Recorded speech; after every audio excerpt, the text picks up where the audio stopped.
श्रीराम जय जय राम. श्री समर्थांचं स्फुट काव्य. समर्थ रामदास स्वामींचे राममंत्राचे श्लोक. लेखन व वाचन सौ मनीषा भास्कर अभ्यंकर. हरे राम हा मंत्र सोपा जपारे. श्लोक 21 व 22. श्लोक 21. तुला येम पाशी करी बद्ध जेव्हा, सखा कोणता सोडवी सांग तेव्हा. यमाला कदापि दया ते न ये रे, हरे राम हा मंत्र सोपा जपा रे. तुला यम आपल्या पाशाने जेव्हा बद्ध करेल त्यावेळी तुला कोण बरं सोडवायला येणार आहे. अरे त्या यमाला कधीही दया येत नाही. त्यापेक्षा हरे राम या सोप्या मंत्राचा जप तू का करत नाहीस. मरे एकत्याचा दुजा शोक वाहे, अकस्मात तोही पुढे जात आहे. ही या पृथ्वी तलावरची रीतच आहे. ती प्रत्येकाच्या परिचयाचीच नव्हे तर अनुभवाची आहे. भगवंतांनी गीतेत सांगितलेच आहे की ज्यातस्येही ध्रुवो मृत्यू, ज्याचा जन्म झाला त्याचा मृत्यू निश्चित आहे. जन्माला आलेल्या दिवसापासून मनुष्याचा मृत्यूकडे तोंड करून प्रवास चालू आहे. तेव्हा मिळालेले आयुष्य सार्थकी लावण्याचा प्रयत्न केला पाहिजे. सुभाषितकार म्हणतात, आयुष क्षण एकोपी सर्व रत्नैर्न लभ्यते, नियते सवृथा येन प्रमाद सुमहानहु. सर्व रत्नांच्या बदल्यात आयुष्याचा एकही क्षण मिळत नाही. इतका मौल्यवान क्षण जो फुकट घालवतो त्याचा फार मोठा दोष आहे. कबीर म्हणतात, कबीरा सूता क्या करई, जागिन जपई मुरारी. एक दिना भी सोवना, लंबे पाव पसारी. अरे मानवा, तू झोपून काय राहतोस. जागा होऊन प्रभूचे नाव का बरं घेत नाहीस. एक दिवस मृत्यू येईल तेव्हा पाय लांब करून झोपायलाच लागणार आहे. त्याचं मराठी भाषांतर बघूया. मृत्यू लोके या जन्म घेऊनी नको धरू अभिमान, अंती भक्ष तू काळाचे हे मनोमनी तू जाण. पाय पसरुनी नको लोळू तू ईश्वरासी चिंतावे, पाय पसरुनी एक दिवस बा लागणार झोपावे. क्षण येतो क्षण जातो, गेला क्षण फिरून परत येत नाही.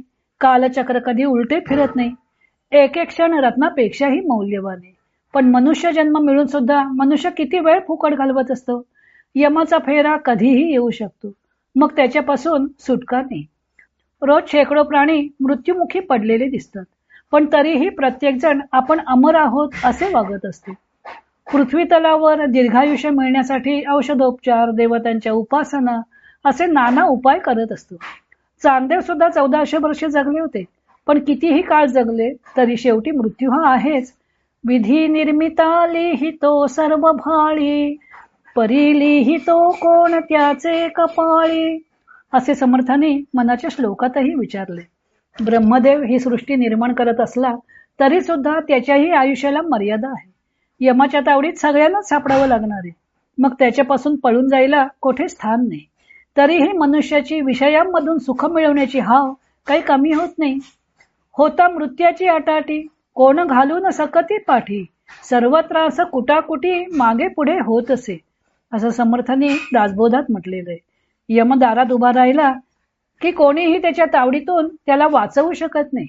ज्यांना आपण आपले मानतो ती नातलग मंडळी असोत की मित्रमंडळी असोत, मृत्यूच्या मुखातून सोडवून आणण्याचे सामर्थ्य कोणाचंही नाही. सरता संचिताचे शेष, नाही क्षणाचा अवकाश. भरता न भरता निमिष जाणे लागे. समर्थ सांगतात की संचित सरले की एक क्षणाचाही अवकाश मिळत नाही. हातातला घास हातातच राहतो व तातडीनं जावं लागतं. यम हे पाहत नाही की याचे काम अर्धवट राहिले आहे तेव्हा ते पुरे झाले की न.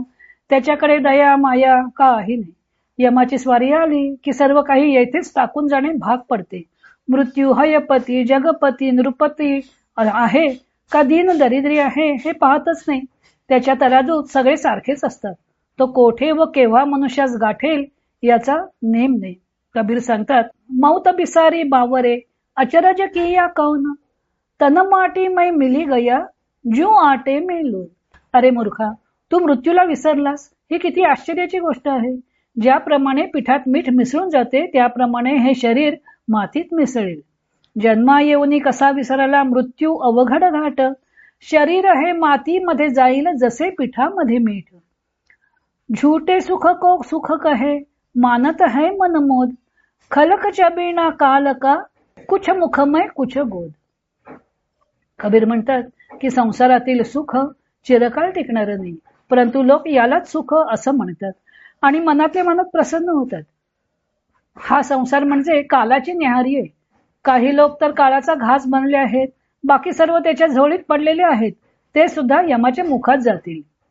संसारातील सुख नाही ते ती न्याहारी कालाची, एक घासमुखी दुजा हाती तो तिसरा पानावरती.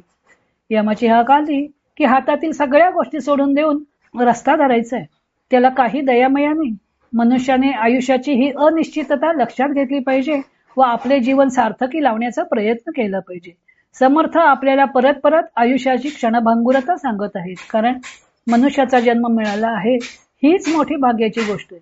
शंकराचार्य विवेक चूडामणीत म्हणतात, दुर्लभम त्रयमेवैतद् देवानुग्रह हेतुकम मनुष्यत्वम मुमुक्षत्वम महापुरुष संश्रयः. मनुष्यत्व, मुमुक्षत्व आणि साक्षात्कारी महात्म्यांचा सहवास या तीन गोष्टी दुर्लभ आहेत. ज्याच्यावर ईश्वरी कृपा असते त्यांनाच या गोष्टी प्राप्त होतात. ईश्वरी कृपेने निर्व्यंग असा मानवी देह मिळालेला आहे. या नरदेहातच आपला उद्धार करून घेण्याची संधी ईश्वरानं दिली आहे. इतर देहात अशी शक्यता कमी आहे. तेव्हा हा नरदेह सार्थकी लावायला हवा. तो सार्थकी लावण्याचा एकच उपाय आणि तो म्हणजे सोप्या अशा राममंत्राचा जप, असं समर्थांनी सांगितलेलं आहे. श्लोक 22. तपस्वी मनस्वी भले पार गेले, दुजी सृष्टी करते असे थोर मेले, चिरंजीव कल्पायु गेले किती रे, हरे राम हा मंत्र सोपा जपा रे. अर्थ आहे, हे बघ, तपस्वी मनस्वी सृष्टी करणारे असे सर्व थोर थोर लोक यमाच्या पाशात बद्ध होऊन गेले. कितीतरी कल्पांतापर्यंत चिरंजीव असणारे सुद्धा मृत्यूच्या दाढेत गेले. त्यापेक्षा हरे राम या सोप्या मंत्राचा जप तू का करत नाही? मृत्यू पुढे कोणाचेही काही चालत नाही हे समर्थ पुन्हा पुन्हा सांगत आहेत. जीवनात अनेक गोष्टी मनुष्य द्रव्याच्या शक्तीच्या बळावर प्राप्त करू शकतो, पण मृत्यूला हटवण्याचं सामर्थ्य मात्र कोणाकडेही नाही. चांगदेव हठयोगी होते. त्यांनी 1400 वर्ष मृत्यूला दूर ठेवलं होतं, पण 1400 वर्षानंतर का होईना त्यांना मृत्यूला कवटाळावं लागलंच. समर्थ दासबोधात म्हणतात, मृत्यू न म्हणे हा गोसावी, मृत्यू न म्हणे हा तपस्वी, मृत्यू न म्हणे हा मनस्वी उदासीन. राजा असो वा रंक असो, तपस्वी असो वा विषयाधीन मनुष्य असो, सर्वांची शेवटी गती एकच आणि ती म्हणजे मृत्यू. हा महाप्रवास प्रत्येकालाच करावा लागणार आहे. नुसताच करावा लागणार आहे असं नाही, तर डोक्यावर कर्मांचे ओझं घेऊन जावं लागणार आहे. कबीर म्हणतात, उती थे कोई न आवई, जाकू बुझा धाई, इत थे सबई पठाये, भार लदाई लदाई. कबीर म्हणतात की मी रस्त्यामध्ये प्रत्येक यात्रेकरूच्या जवळ धावत जातो व विचारतो, कोठून आलात? परंतु परलोकातून कोणी आलेलं नाही. उलट येथूनच सर्वांना त्यांच्या डोक्यावर कर्मांचा भार ठेवून परलोकात पाठवलं जातं.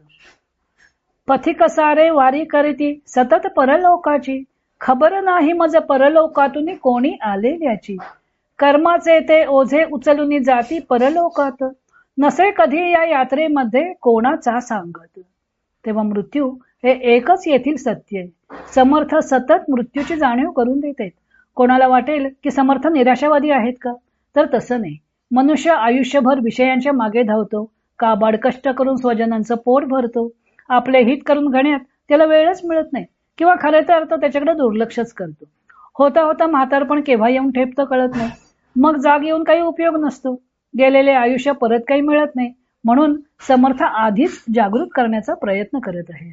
भगवंत गीतेत सांगतात की आब्रह्म भुवनाल लोका पुनरावर्तिनोर्जुन, माम उपेत्य तू कौंतेय पुनर्जन्म न विद्यते. ब्रह्मलोकापर्यंत हे सर्व लोक पुनरावर्ती आहेत, परंतु जो परमात्म्याला प्राप्त होतो त्याला पुनर्जन्म नाही. आत्मा व परमात्मा एकरूपच आहे. म्हणून समर्थ सांगतात की असो ऐसे सकळही गेले, परंतु एकची राहिले, जे स्वरूपाकार झाले आत्मज्ञानी. ब्रह्मलोकापर्यंतचे सर्व लोक हे पुनरावर्ती आहेत, परंतु जो परमात्म्याला प्राप्त होतो त्याला पुनर्जन्म नाही. आत्मा व परमात्मा एकरूपच आहेत. म्हणून समर्थ सांगतात की असो ऐसे सकळही गेले, परंतु एकची राहिले जे स्वरूपाकार झाले आत्मज्ञानी. स्वस्वरूप जाणले की परमात्म रूप जाणता येते. जीव शिवस्वरूप होतो. आणि हे सर्व साधण्यासाठी मार्ग कोणता? तर सोप्या अशा राममंत्राचा जप केला की जीवाचा उद्धार होतो. हरे राम हा मंत्र सोपा जपारे. आता या पुढील श्लोक आपण पुढच्या भागामध्ये पाहूया. आज इथंच थांबूया.